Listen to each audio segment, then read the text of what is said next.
1 second, I moved everything over here. This will be the matter of Andrew Thompson versus Deborah Hawkins. It is. I'm gonna could I get the three of you to come up here, please?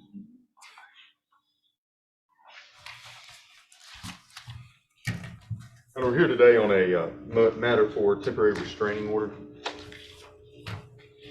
All right. I'll give a brief opening statement.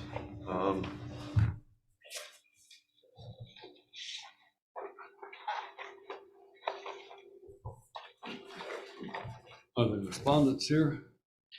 Yes, sir. I'm going to have your clients come up and have a seat there by you.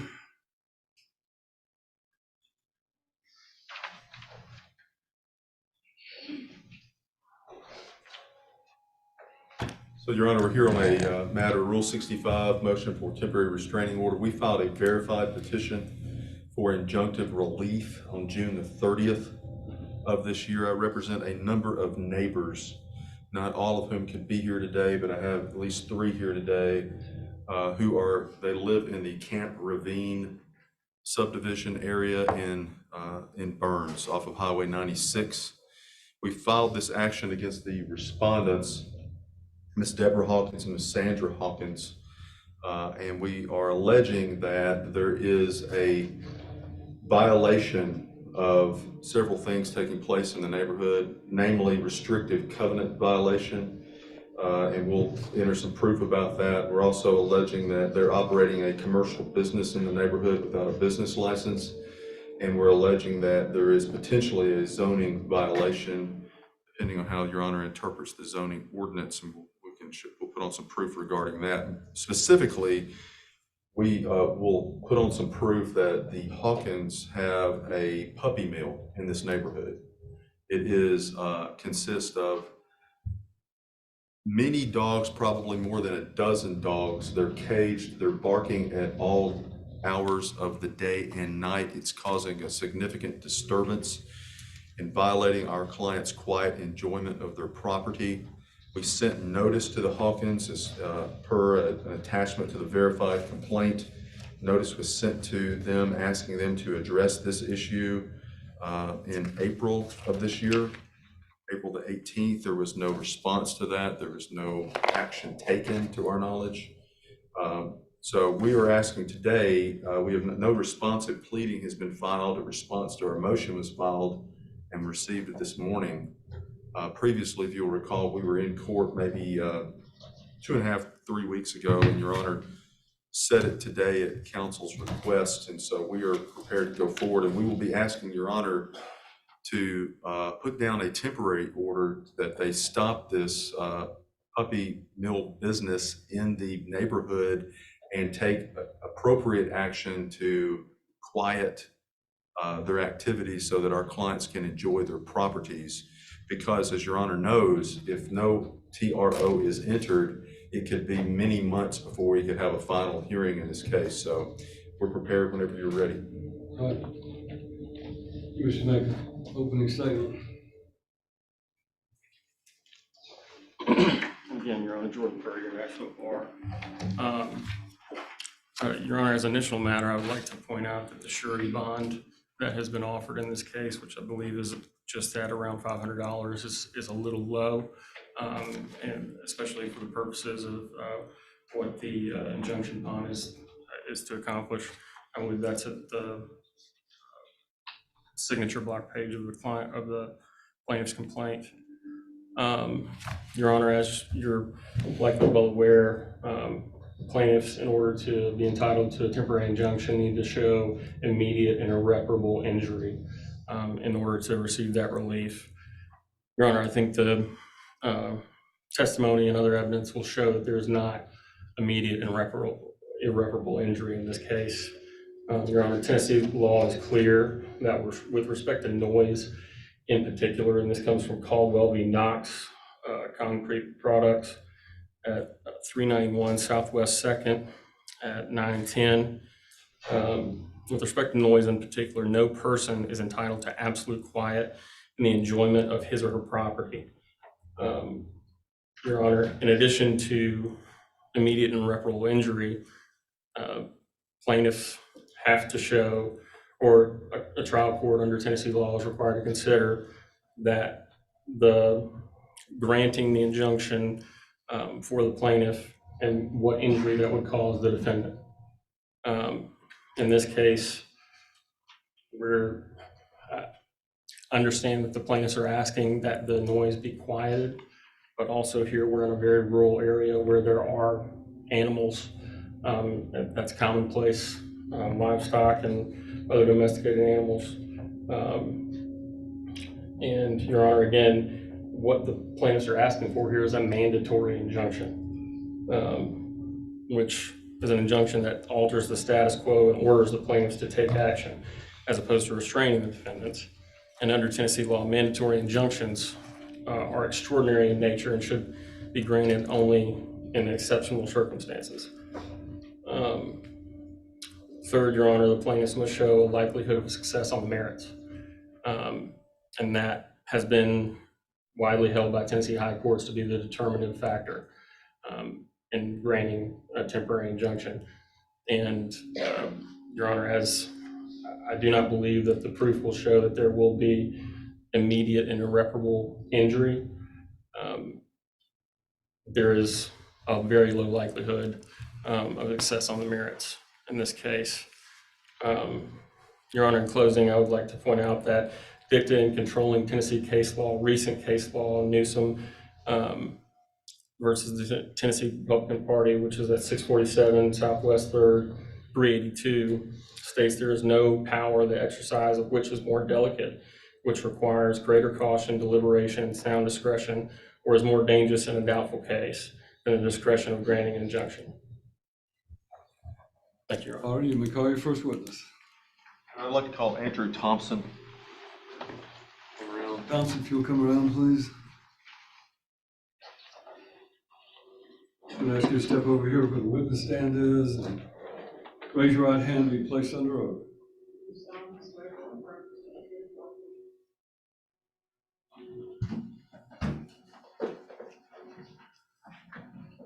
All right, Mr. Thompson, we have a court reporter here, so I'd like to, if you would, just state your full name for the record for us. Andrew Joseph Thompson. And where do you live, Mr. Thompson? I live at 1254 Camper Ravine Road, Burns. Okay. And is that a subdivision that you live in? It is. Okay. And are you subject to certain restrictive covenants in that subdivision? Absolutely. Is that originally a farm's estate that you live in? Yes. Okay.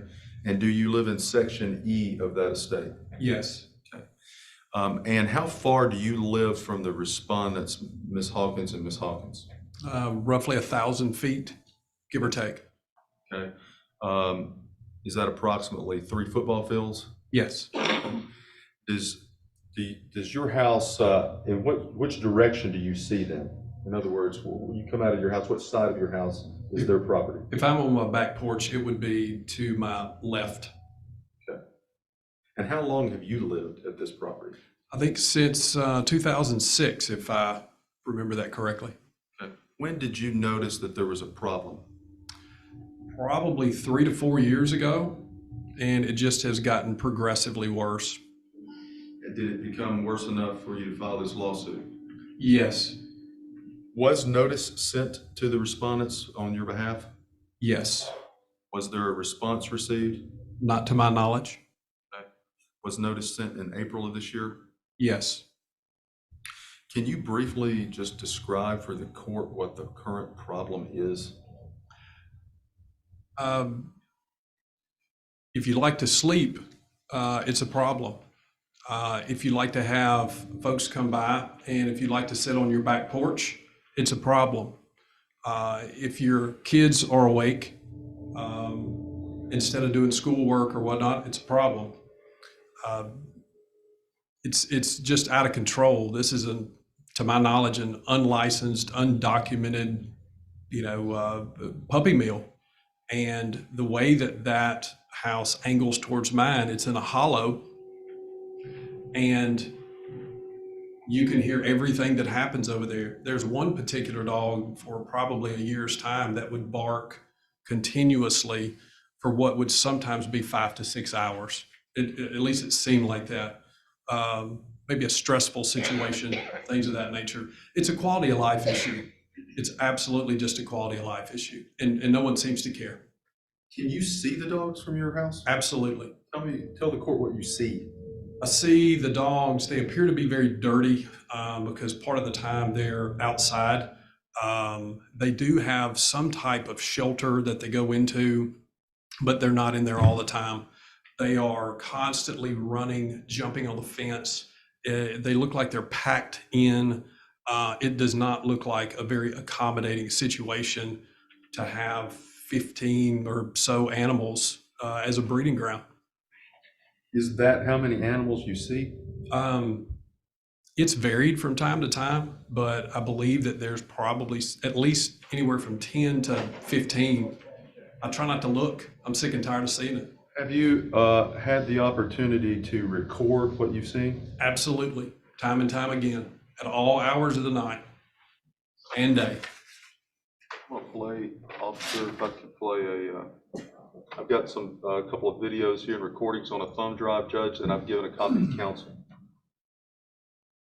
Let's, if it is a video, you mind hitting the lights? How do I get the, well, the noise will not project there, it's only from my computer. No, it'll come across. Okay, You may have to turn your volume up. okay.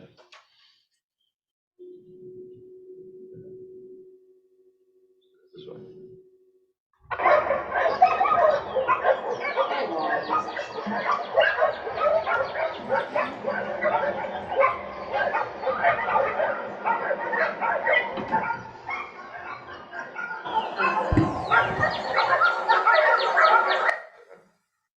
I'll do it again, Judge, if I can, because I've got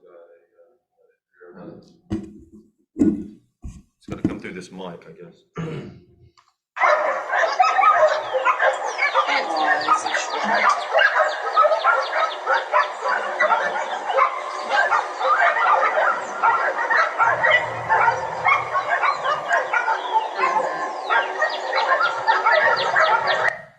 Stop with that one.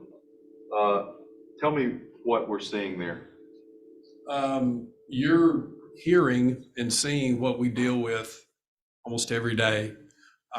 We are standing on the back deck of our house, which we don't even use anymore because of this situation. And my camera or my wife's camera is pointed in the direction of this puppy mill. Okay.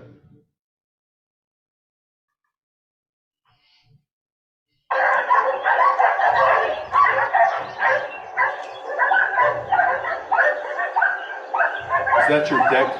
That is correct. Is that a separate incident? Yes. You know what time of day that was? Morning or afternoon, I can't remember without looking at the timestamp on that particular video. Whenever that happens, how long does the barking last?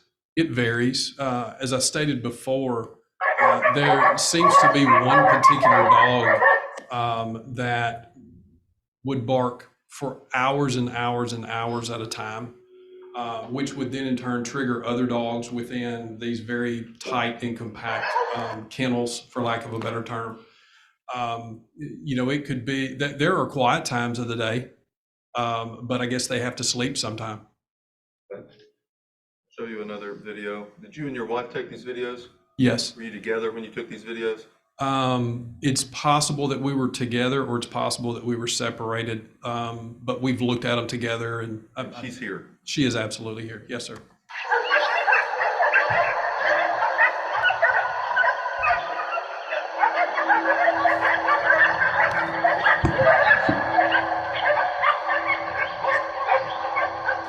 May I add something? Yes, is that from your backyard? That is actually from the back right corner of my house. And I don't know if you can pick up on this, but sometimes the further that you're away, the worse it gets, because it is so shrill and so loud, and it echoes throughout the entire valley, that I've actually had people from the gated subdivision, Ridgelea subdivision, that is much, much, much further away from this puppy mill than my house is. They can hear it just like I can hear it, and they have asked, what in the world's going on over there? I object to hearsay. Sustain the objection as to hearsay. Thank you, Judge.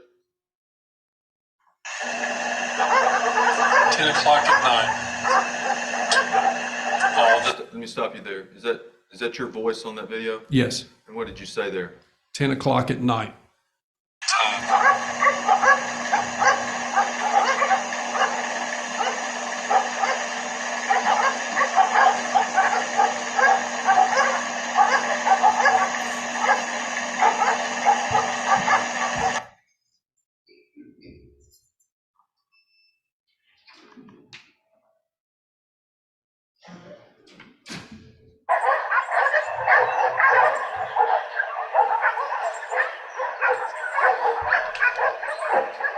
And what is that a picture of? What direction is that? That was in the backyard, not standing on the deck, but in close proximity to where I was in the deck or we were on the deck in previous locations. That is in my backyard. So it's not like this property that the Hawkins own is not like right next to you. No, it's about 1,000 feet. So what we're hearing is at least, your testimony is 1,000 feet. That is more or correct. less.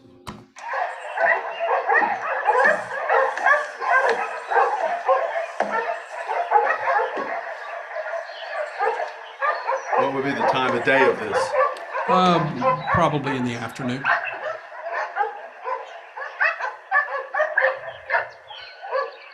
You stop there, Kent. Is that a picture of the dogs? That is correct. Through that gap between the trees? Yes.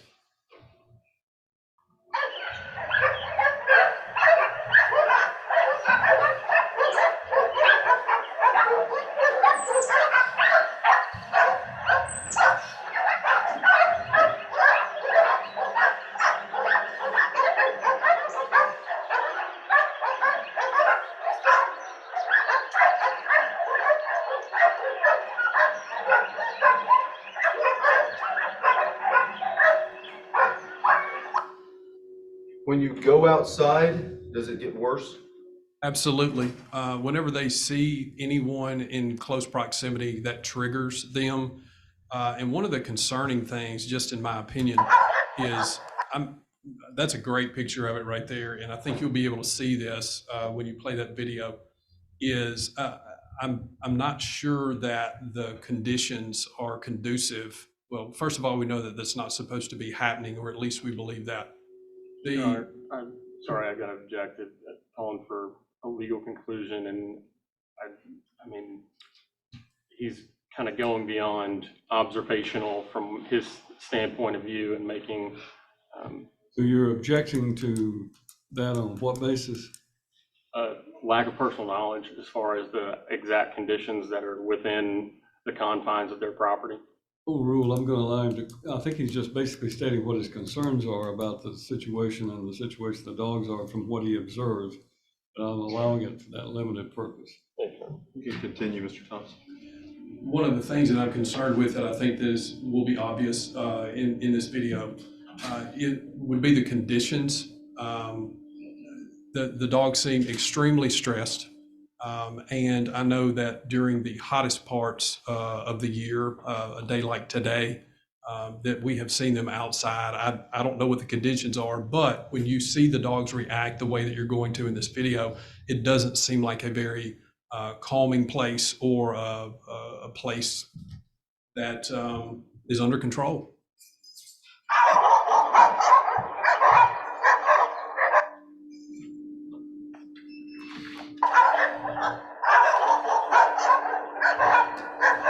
And I would like to add that the reason why they're barking in that situation, I have to assume, is because I'm standing in my yard and they can see me. So in all essence, I very rarely even go in my own backyard.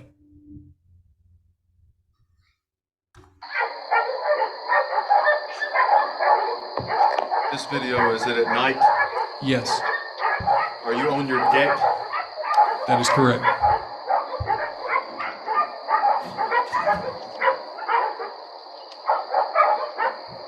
Are you able to hear these dogs when you sleep? Absolutely. How is Oftentimes that? have to sleep with the television on.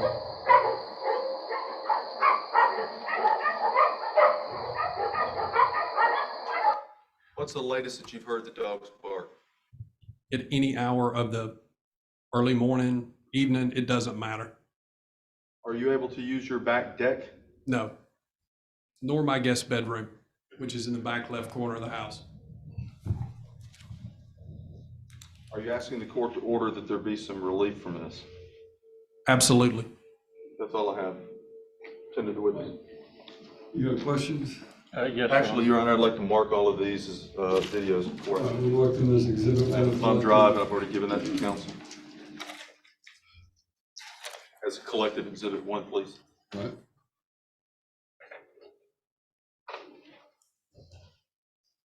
You can do it long. Mr. Johnson, I'll try to keep this brief. Are you currently employed? I am. Where are you employed? I own Andrew Thompson Construction. Okay. Do you primarily work in the office or at home? I usually work out of my truck. I'm going in between job sites. Okay, so not at home. Not at home. Okay. I do have a home office there, really just for paperwork.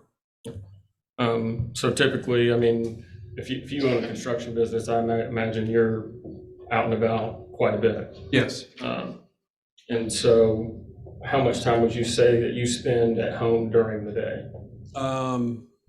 I usually leave by 6:30 or 7 o'clock in the morning. I'm usually home by 5:30 or 6 o'clock at night, but my wife works from home. Okay. Let's see. Do other people in the neighborhood have dogs? Sure. Do those dogs bark? Not to this extent. But do they bark? Well, they're dogs, so yeah, they bark. Right, exactly. How often do those other dogs bark, or are you able to tell? 1% of the time of what we're dealing with this group. Okay. When it comes to the complaints that have been made, has there been any inappropriate traffic or ingress and egress that has come to your knowledge as a result of, obviously the Thompsons, or I'm sorry, the Hawkins are selling some of these dogs? Has there been any issues with the actual business side, if we could call it business? Their business side? Right. I mean, aside from obviously the noise is an issue for you, we're aware of that. But I mean, in terms of, are there a lot of cars over there? Like, I mean, I don't pay any mind to what's happening at their house other than their dogs because of the quality of life issue. Okay. And are you aware of a local company that I believe is in the Ridgely Estates area called Didi's Organics? I am familiar with that. And that is within the Ridgely Estates neighborhood, correct? I am not aware of that. You'd have to prove that to me. I'm not sure. I think that's at the end of Campervine, but I do not believe that to be in the subdivision. But again, I don't know for sure. Okay. But as it relates to your knowledge of Didi's, you understand that they run a business, and do you have any issues with them running a business? The extent I know of their business per se is that they drive by my house and they have a sign on the side of their vehicle. Other than that, I have no idea what they're doing. Okay. And that's all I have, Your Honor.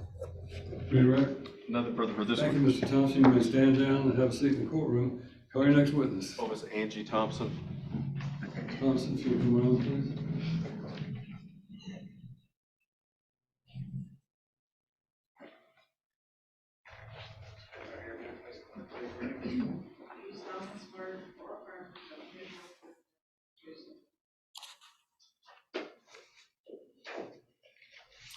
You are Miss Angela Thompson. I am Will you state your full name for the record? actually Angelia Angelia, okay. Thompson. And so you married to Mr. Andrew Thompson? I am, You live at the same residence? yes. Can you tell this court how the barking that we've heard on these videos has affected your life? Yes, I work, I have a job. Since COVID, I work from home. I have an office at home. Just a little bit. With my company. And I'm home all day, but I do need to sleep at night. These dogs kept me up for hours. They will bark at 1 a.m., 2 a.m., 3 a.m., and it goes on for hours. There have been many nights that I really haven't slept for 4 and 5 hours at a time because they're barking.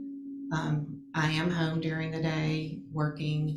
I have actually had people on calls that I'm on through my laptop, through Microsoft Teams, who've been able to hear the dogs during the day because it doesn't stop at any certain point. It goes on throughout the day. So it's definitely impacted our life. When we have house guests, they often ask what's going on over there. We've had overnight guests in our guest room, which is at the back corner of our house, closest to their house, who have woken up during the night because of these barking dogs. So it does affect us and our children. And you're asking the court to take some action today to restrain this activity while this case is pending? Correct. I'll tender the witness. No question. Cross-examined, Mr. Pruitt. No question. No. Thank you, ma'am. You may stand down. Mr. Potter, you may call your next witness. Call Ms. Susan Schreiber.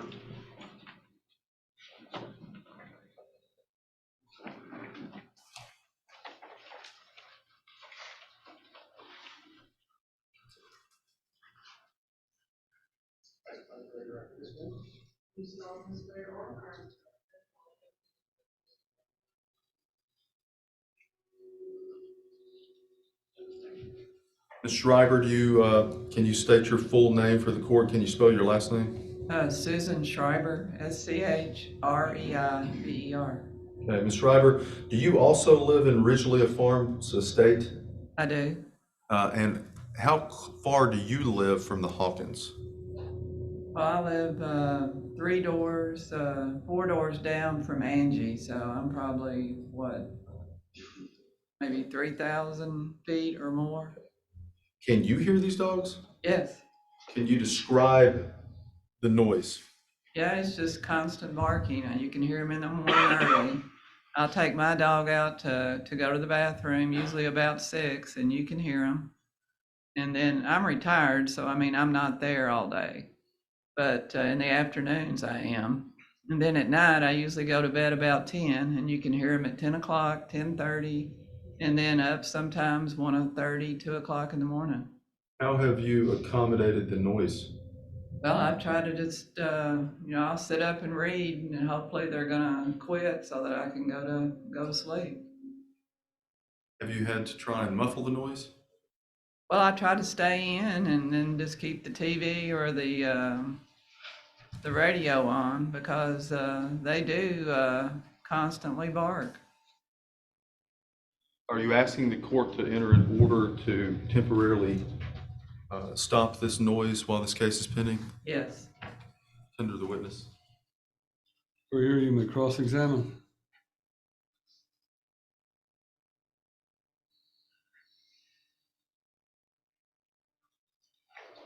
Ms. Schreiber, can you say your address again? 1232 Camp Ravine. Okay. Would you say, I know we've You been talking. need to come up to the microphone sorry. to be able to hear you. I apologize, Your Honor.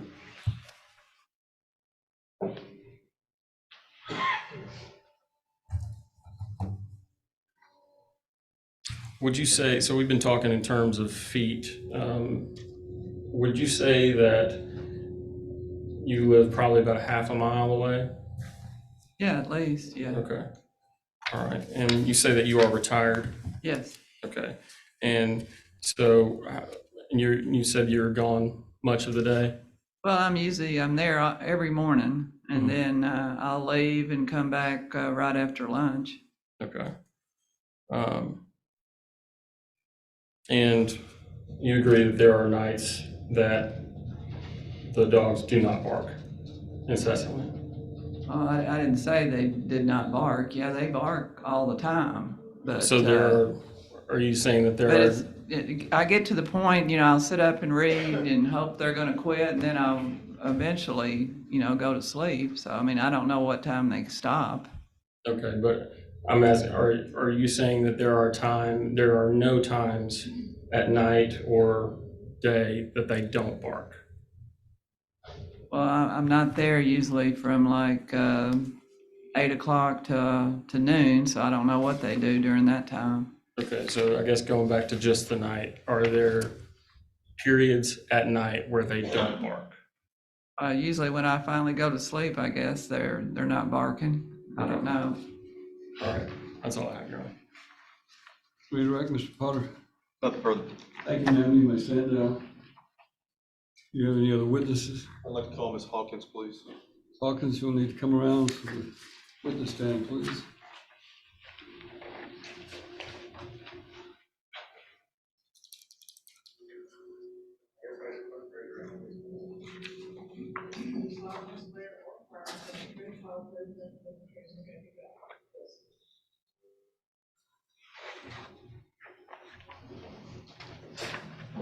Hello, ma'am. Could you state your full name for the record, please? Marie Hawkins. You pull up in front of that microphone as close as you can. Sandra Marie Hawkins, Do you own, what is the address of your property, ma'am? 502 Trinity Lane in Burns. You live in the Ridgely Farms Estates? Yes, Camp Ravine, yes. Okay. Do you live there with anyone else? My wife and children, Okay. How many dogs do you have on your property? 13, Okay. How many males? 3, How many females? 10, And what type of dogs are these? Labradoodles and poodles. I take it from the pleadings that have been filed in this case that you do in fact operate a business. Is that true? No, it is a hobby, it's not a business. A business, you make money, I don't make no money off of these dogs. Tell me what you're doing with your dogs. I breed them, and some of them, the puppies I give away for service dogs because they're very much needed and some people cannot actually afford them. And other dogs from the same litter, I find them good homes, and those I do sell at a reasonable price.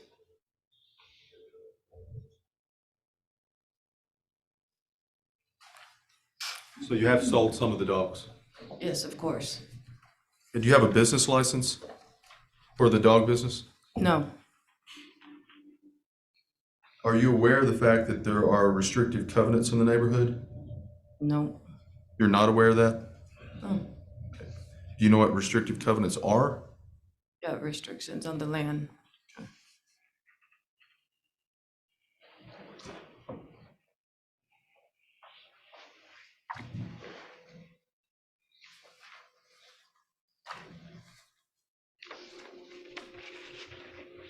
Did you?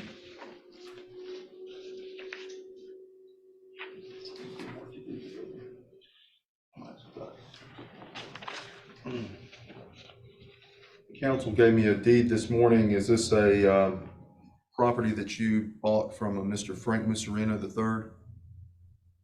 Yes. Okay.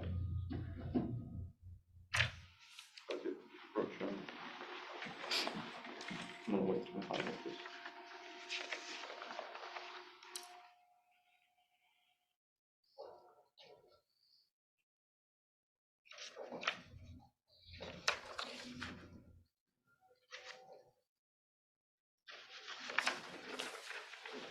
First, let me ask you if this is a copy of your deed. We may be able to stipulate to that. Can we stipulate that that's her deed? Yeah, that is the deed, Your Honor. Yes. We've stipulated to the deed. Ms. Hawkins, there's a spot on the second page of the deed that I've marked with my ink pen just now. Can you read that for me? This covenants is subject to restrictions of record, volume 668, page 702, and volume 632, page 890, both in Registrar's Office of Dixon County, Tennessee. Thank you. We could mark this warranty deed, please, as the next exhibit. Exhibit 2.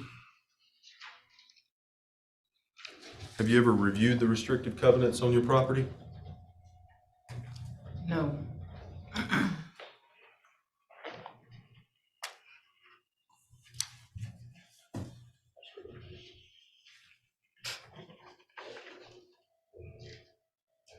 to pass another group of documents to you.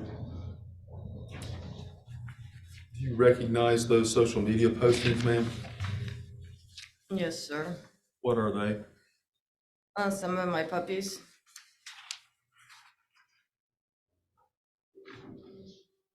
That's my Facebook page and my puppies, some pictures from them. And what do you refer to as the name of your business in those social media postings?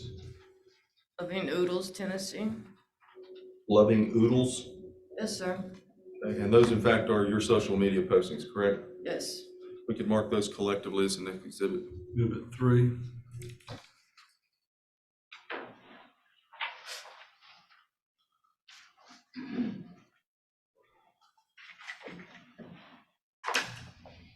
Are you breeding dogs on this property? Yes? Yes, sir. Are you breeding dogs that people bring you on the property? No. Do you agree with the testimony that you've heard about the barking? I have had anonymous letters come to my house a couple times. Of other people complaining, It's the same person, I imagine. but they're anonymous? Yes, sir.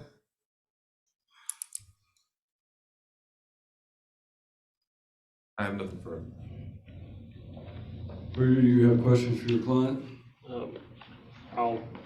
I guess I could go ahead and get into direct examination if that's okay. How do you want to handle it? She's here on the witness stand if you want to put on your proof. Go ahead and do that, Your Honor.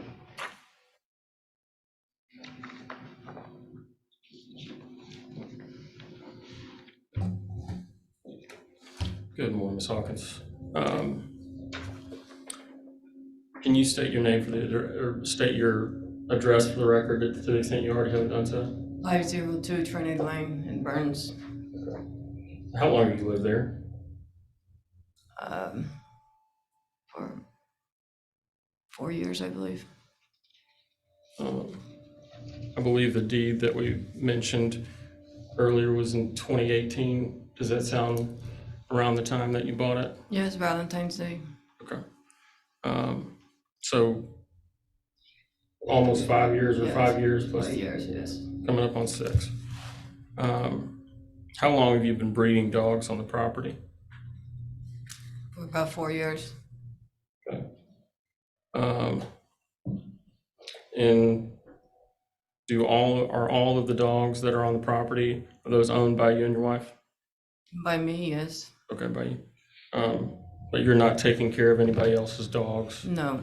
and nobody is contacting you to breed their People have particular. contacted me, but I don't allow it. How do the dogs get along with each other? They get along just fine. That's why they all play together. Okay. So were they fighting or aggressive with each other? No. Okay. Are you currently employed? Yes, I work 4 jobs. Okay. Can you tell me what those jobs are? I work at Vanderbilt. I work for Geodius Park. What do you do at Vanderbilt? I am a PSS.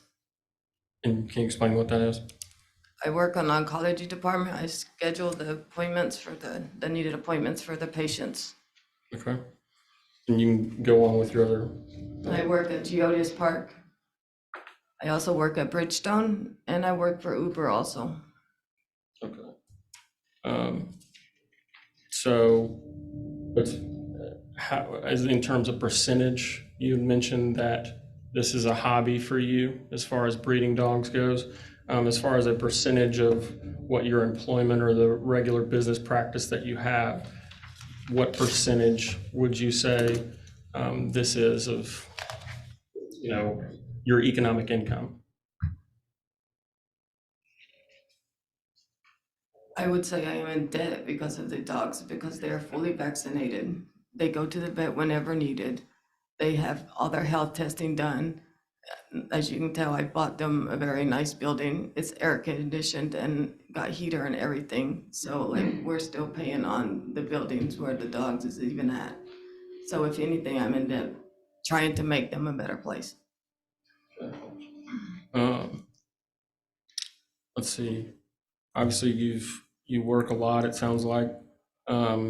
Does your employment, either full-time or part-time, does that interfere with your ability to adequately care and provide for these dogs? Not at all.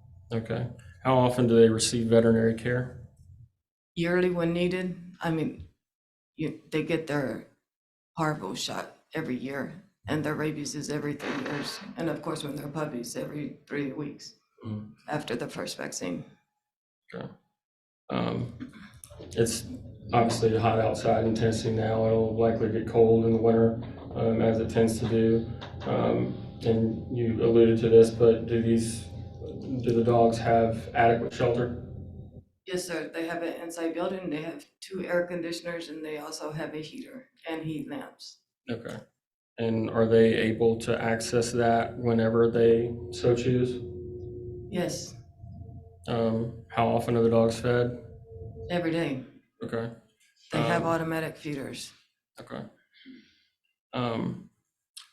What, if any, research did you conduct prior to actually engaging in breeding in terms of what you needed in terms of potential permits or licenses, things like that?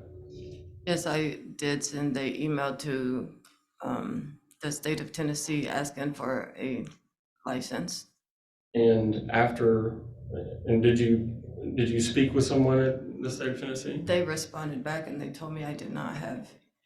And what was your impression of what was your understanding after you heard from them as far as what you needed in terms of any licenses or permits? Object to the hearsay, Your Honor. I'm anticipating some hearsay, so I'm objecting to Well, what. she's already stated that they told her she didn't need something, so I sustain the objection. Is it your understanding that you need a permit or a license as it relates to what your current operation is? I say operation politely. No, Okay. And you feel like you did adequate due diligence to make that determination?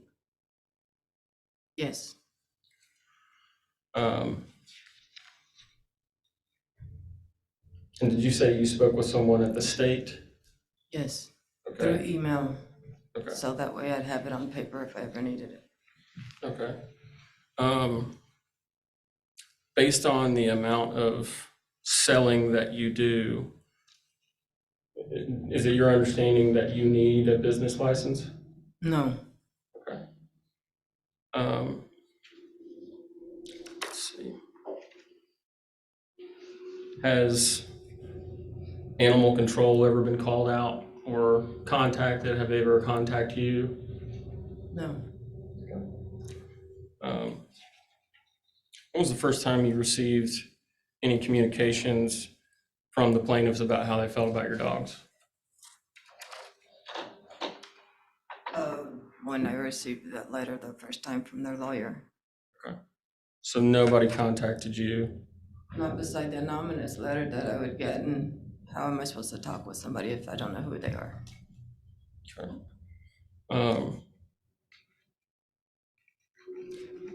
We've seen some video footage regarding the dogs barking. Have you also recorded some video footage?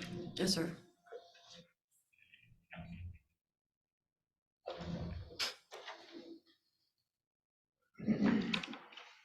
Your Honor, if I may,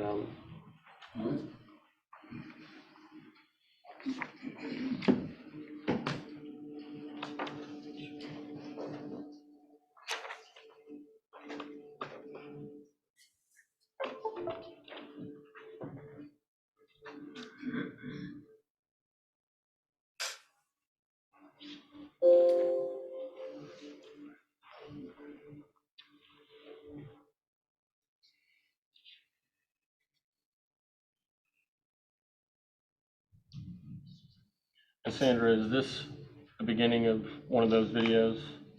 Yes, sir. And it's a little grainy, but can you describe to me what exactly that is an image of? Is the microphone on the council's table operating? Test. There we go. I'm sorry. Ms. Hawkins, can you describe what that image is? That's my service dog. Okay, so that is your phone, and this is a video that you took. Yes, sir.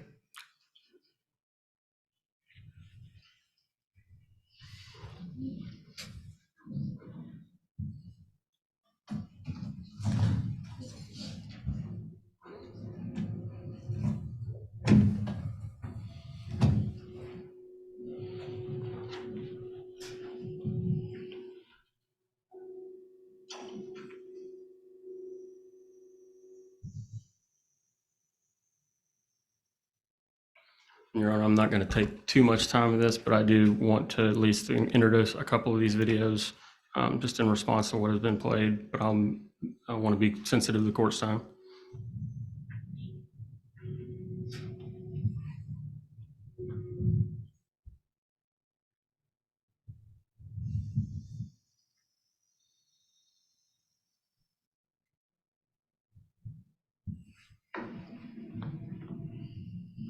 Ms. Hawkins, do you recall what is going to occur in this video? Yes, I have my daughter going outside intentionally to make the dogs bark.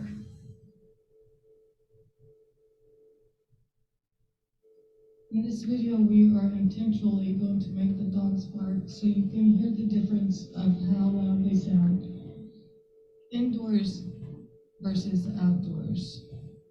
I'm sending my daughter over there to make them bark on purpose.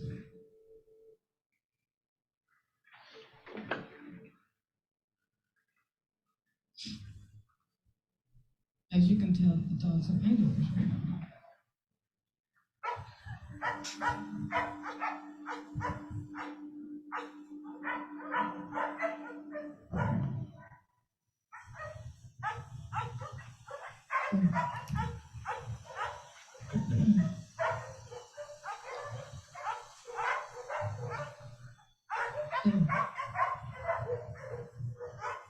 That is outdoors.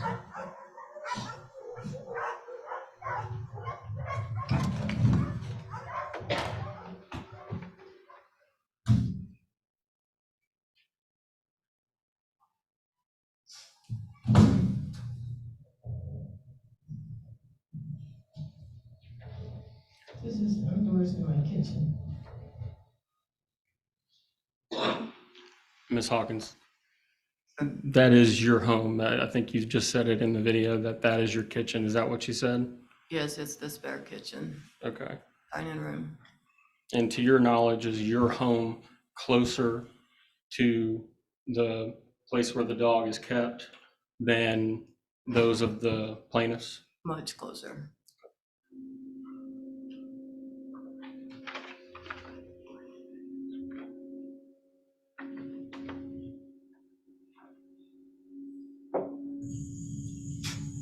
Is this another video that appears to be the same phone that was shown earlier? Yes, sir. And if you could just describe what's going on in this video. It's a video just as proof that the dogs do not bark at all times. And do you recall approximately what time of evening this was taken? I believe this was around 8 o'clock in the evening. Okay.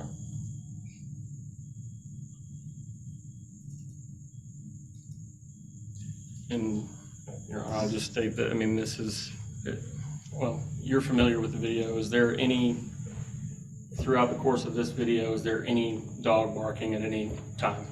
No, sir. Your Honor, I don't want to waste anybody else's time. The video is approximately 4 minutes long. Your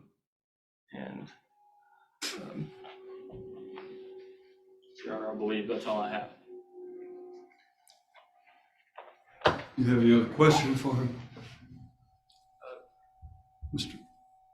No questions. All right, Mr. Potter, you may redirect. Ms. Hawkins, how many animals have you sold this year?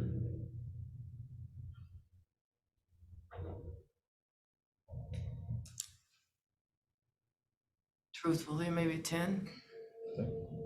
1 litter. I'm sorry, would you, About 10, 1 litter. about 10? Yeah, 10 pups. Keep an accurate record of all the animals you sell? A record, yes, And what do you sell a puppy for? 400. All right, my bullshit meter just like went off the charts. Most of us know what a doodle cost. When you put doodle at the end of the name, it like automatically tacks $500 on the price, not to mention what the doodle was, mixed with. So there's no way she's selling these for $400. So of course, quick Google, and she is all over the internet in breeder websites. And if you're just selling as a hobby, you're not all over breeder websites. You're putting a post here or there on Facebook, not like plastered all over the internet. Additionally, I found 2 listings for her puppies for sale, 4, 5, and 600. And these are recent ones, which she probably got told not to put anything outrageous on there by her lawyer, obviously. But there was a past one for 800 because, the internet never forgets. Do you have a breeder's license? No, Your Honor, did I previously, I think I did, mark as an exhibit the Facebook pages, the social media? I did, okay, thank you. Maybe mark it as an exhibit.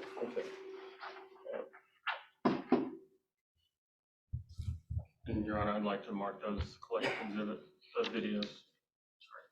All right, well, you have a thumb drive. I will get, I should be able to get one after this. I had some tech issues. We'll show a late filed exhibit. It'll be number 4. Counsel, I'm passing to her the letter that was sent to your office. Passing you a letter that's dated, I think, April 18. Do you recall receiving that letter? yes, sir. And that letter makes allegations that you're in violation of restrictive covenants in your neighborhood, among other things. Is that right?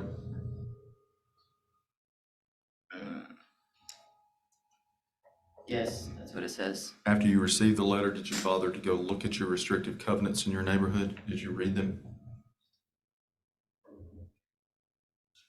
I read into what I thought I should have read into, yes. Okay. Have you seen the restrictive covenants before now? Just what you showed me a while ago. Okay.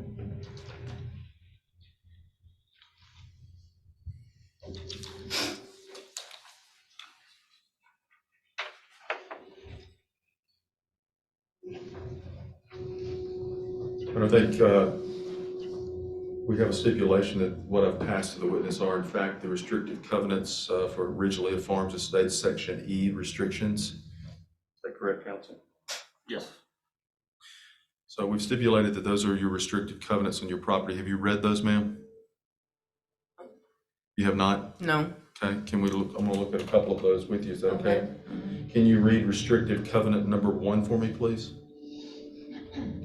This property shall be used for residential purpose solely, and no lot shall be subdivided, and no more than one residence may be on any lot. No duplexes or multifamily units are permitted.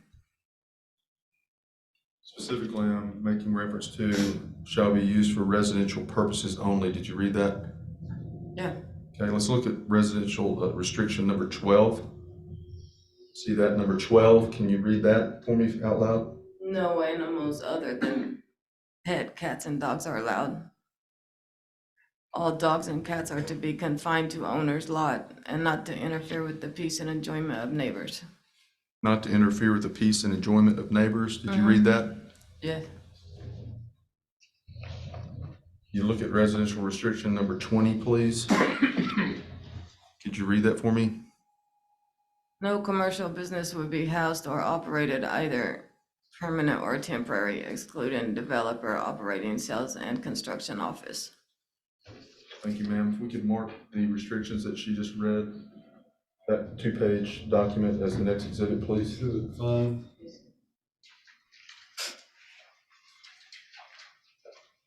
I have no more questions. Anything further? All right.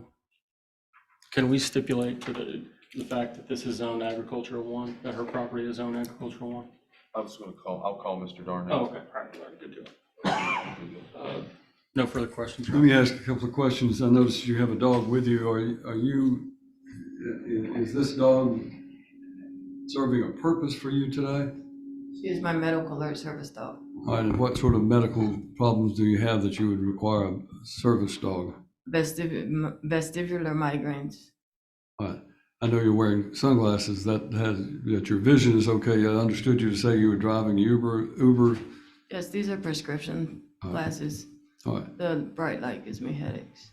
But this dog is a service dog that you have with you? Yes, sir. All right. If I'm understanding correctly, when you purchased this property, whatever year it was, 2018 or whatever, and you went to the closing and you saw the deed that was granted that referred to these restrictive covenants, did you ever bother to look at those covenants or to ask what those meant? We were told as long as we had more than 5 acres, we were able to breed dogs on the property. And who told you that? The person that was selling the house. The person selling the house? Yes, Okay. sir. And how much land do you have? 5.22 acres. All right, thank you. Your Honor, if You I got a may, question? one follow-up question.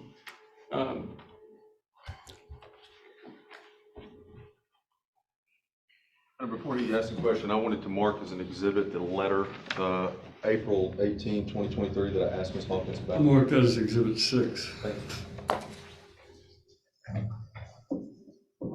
Ms. Hawkins, you mentioned that you had migraines.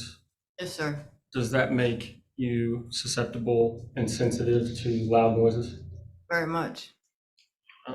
But you have no issues with your current living quarters and your current property with the dogs and how much they bark? None. Okay. Thank you, Your Honor. All right, thank you, ma'am. You may step down and have a seat by your lawyer. So this is why I never get anything done, because I always have to go and Google something and try and figure out the answer to it. So I was wondering, how far away could she possibly be from other people's houses? So this is an aerial footage. You can see the little pin is her house, and then the circle-y thing is around the dog kennel. So the dog kennel is by far closest to her house than anybody else's. So she should definitely be hearing it the most. But there are open fields around her house, so sound obviously is going to travel. That's a tough one. I mean, if she has migraines and the dogs are barking like that all the time, that should definitely have an impact on her, and she should want to do something about it. But I don't know. That's a tough one. I have no further questions. And I'd like to call Mr. David Darnell.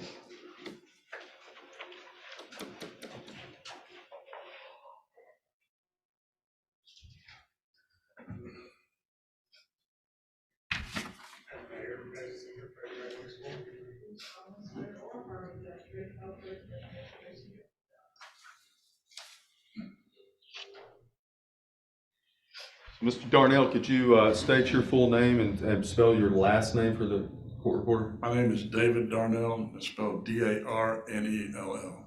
What is your position, Mr. Darnell? I am the Director of Planning and Zoning for Dixon County.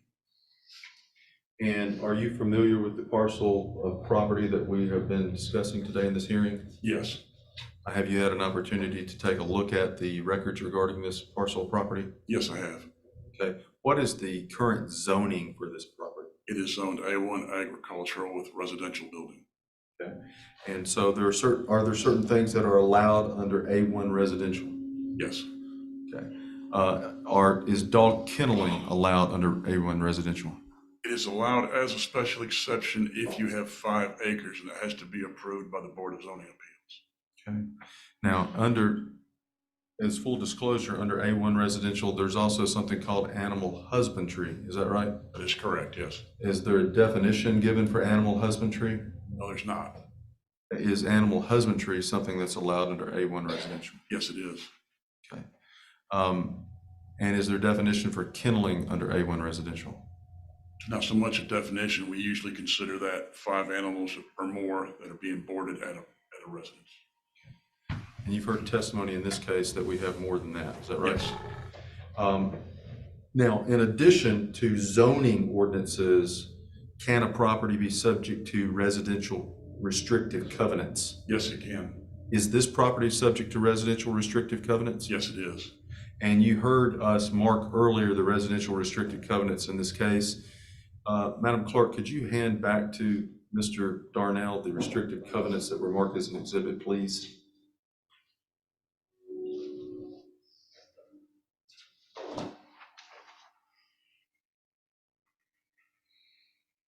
Clerk has handed you a document. Are those in fact a copy of the residential restrictive covenants in this subdivision? Yes, it is. Are those typically enforced by the county? No, the county has no authority to enforce them. How are they enforced? They can be enforced either by the developer that put them in place, homeowners association, or the surrounding neighbors. Okay. I have no more questions for Mr. Darnell. Cross-examination? Yes, Your Honor. If I could use the screen as well Go ahead. again.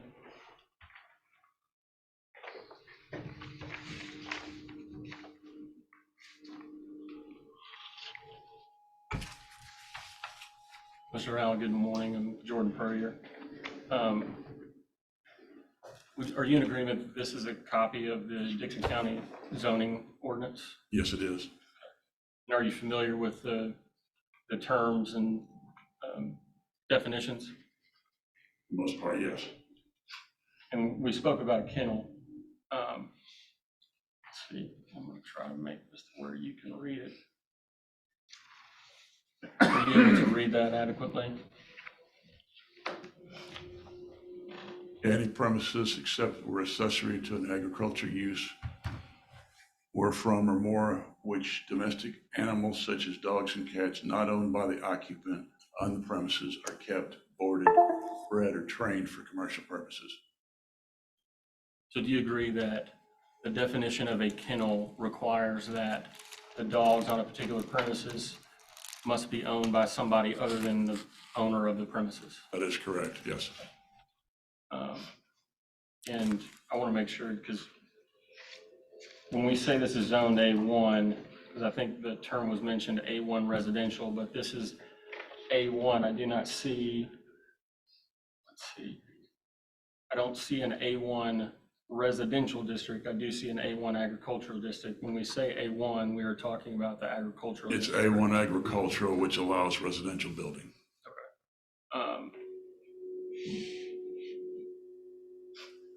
Use is permitted. You agree that animal husbandry is a use permitted, does not require a special exception. It is expressly Correct, permitted. yes. That's all I have, Your Honor. Thank you, Mr. Darnell. You may stand down. You are released from your subpoena. You may call your next witness. That's our proof, Judge. Plaintiff has rested their proof. Mr. Purrier, do you wish to put on any additional proof? Your Honor, I rest as well. All right, I'll hear you in argument.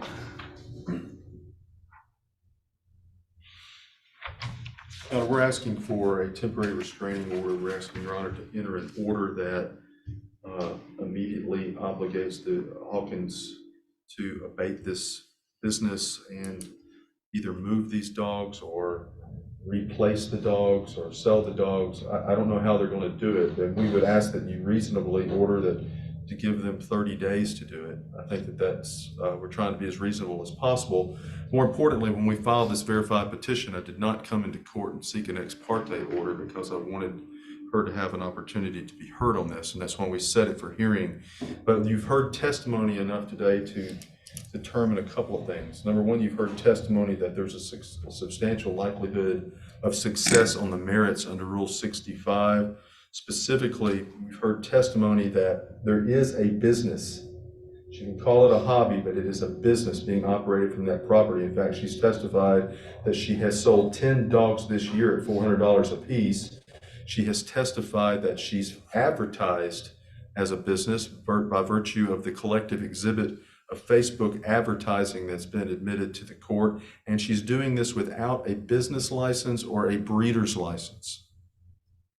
Number two, we know that they're in violation based on the proof of recorded subdivision restrictive covenants, namely numbers 1, 12, and 20. These animals are violating the quiet enjoyment of the neighbors. That's uncontroverted from the testimony of the Thompsons and Ms. Schreiber. Also, the property that Ms. Hawkins and her spouse reside in is not being used exclusively for residential purposes. They're doing it for commercial purposes, and we're asking that Your Honor find that there's a substantial likelihood of success that will prove that there are violations of the restrictive covenants. So respectfully, Your Honor, we are asking that a temporary restraining order be entered. As Your Honor knows, the docket in the 23rd Judicial District, once we have discovery in this case, if there's additional proof, additional discovery, there could be written discovery, there could be depositions. We may not get a final hearing in this case for many months.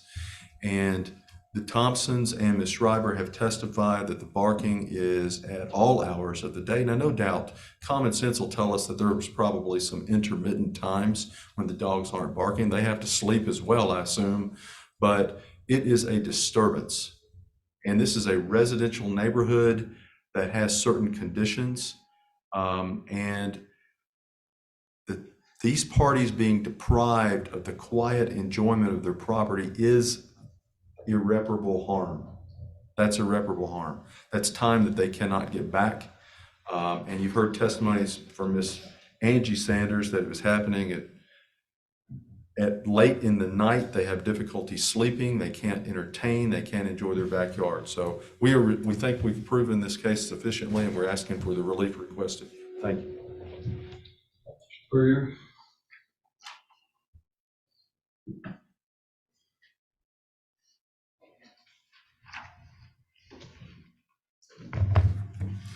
There are just a couple things in immediate response to Plaintiff's counsel.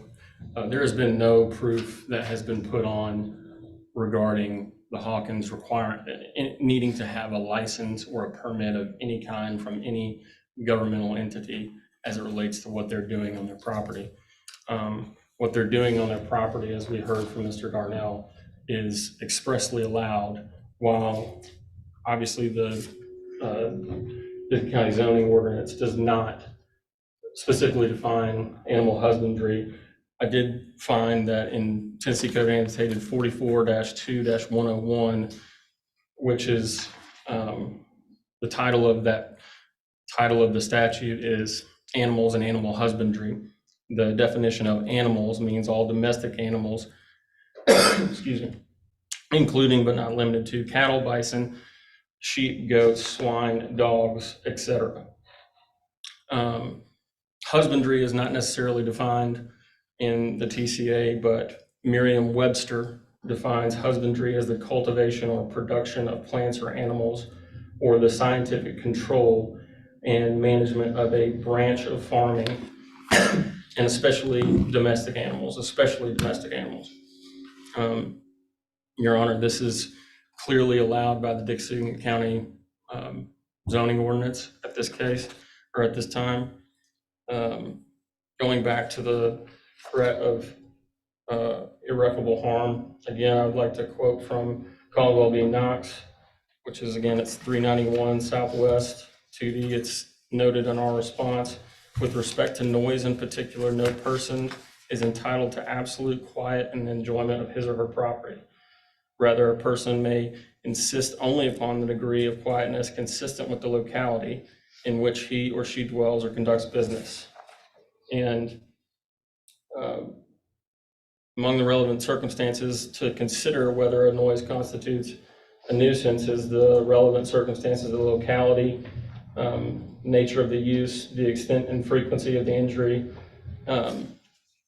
Your Honor, I appreciate the video proof that the plaintiffs put on today, but we had just as much proof as they did, if not longer in time. I believe there were 7 to 8 videos.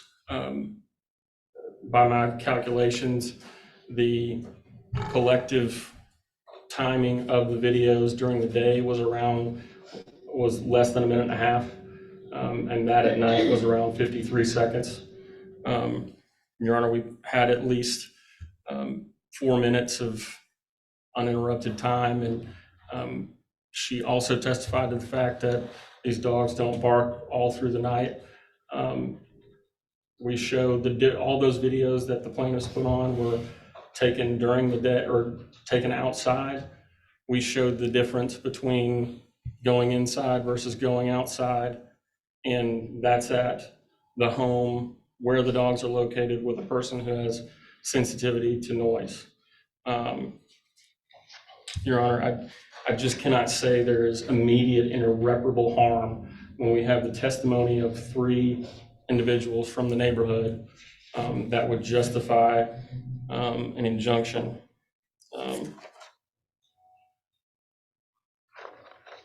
Your Honor, that's all I have. We respectfully request that the motion for the TRO be denied. Well, when considering a restraining order, it is, or an injunction, it is necessary for the court to find that there will be in the form of immediate and irreparable harm and injury. In this case, unlike some others, video evidence has been presented.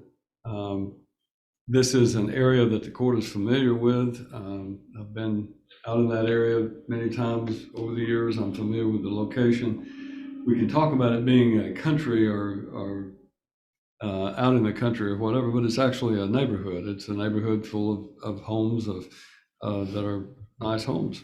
It is a neighborhood that is subject to residential restrictions or covenants that obviously Ms. Hawkins and her partner could have reviewed in detail if they had chose to do so when they purchased the property. So this motion today is to asking the court to do two things. One, to find that the conduct of Ms. Hawkins's property, the way she is utilizing her property with these dogs, is in fact in violation of the zoning, but it's also in violation of restrictive covenants. But more importantly, it interferes with the peaceful use and enjoyment of the property that belongs to the other folks. I am certain that anyone could go out and in that neighborhood sit outside and record the peace and quiet that exists occasionally. So the fact that the defendant has brought in video evidence that shows that there is no barking for a particular period of time is not persuasive to the court. Neither do I find it persuasive that a video exists that you have dogs barking. Looking at the photographs, it appears that this kennel area is behind her house. So the fact that she steps inside her house and can't hear the dogs barking is not persuasive to the court. What that means is that everyone who lives around her in the neighborhood must stay inside their house. They can't utilize their deck, they can't utilize their yard, or else they, it would be impossible for them to do so with what I observed today. Yes, it is true that when you look at the noise, that no one is entitled to absolute quiet. I live in the middle of a 100-acre farm and I hear dogs barking from the distance. That is quite different than what we observed in court today. And in my opinion, what I heard today from the Thompsons and the video evidence of that is an intolerable situation.